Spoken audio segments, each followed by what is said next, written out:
May the 8th marks the 75th anniversary of the end of the Second World War in Europe. I was there on VE Day, but I was only 6 weeks old. But some of you will recall the celebrations. It was an outburst of joy and relief. The war, which had lasted for 6 long, bitter years, was over.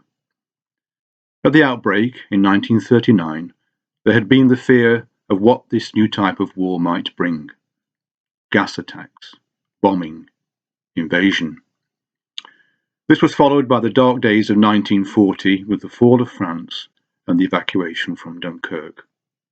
The United Kingdom had become the last bastion against the German war machine, and the threat of imminent invasion grew. 9 of the 34 names on the World War II memorial on the Old Town Hall are those of men who were either killed or fatally wounded between the 21st and 29th of May 1940 before Dunkirk.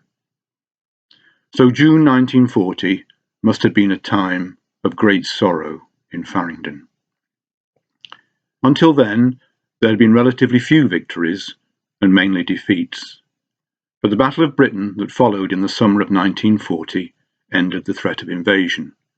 Farringdon men were fighting on land, sea and air, and the tide turned slowly with victories in North Africa, the Atlantic, the invasion of Italy, and ultimately D-Day and the liberation of Europe. But this wasn't a war for the armed services alone.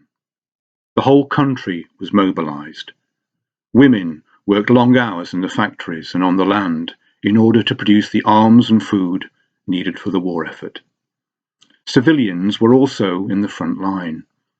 Death came out of the sky in bombing raids that killed adults and children indiscriminately. But on May the 8th, 1945, it was all over.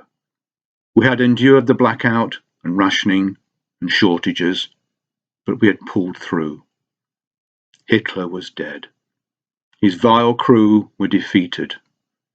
The threat had gone. The light shone again. The church bells rang out. There were parties and dancing in the streets. It was over at last. But amidst the joy there was sorrow.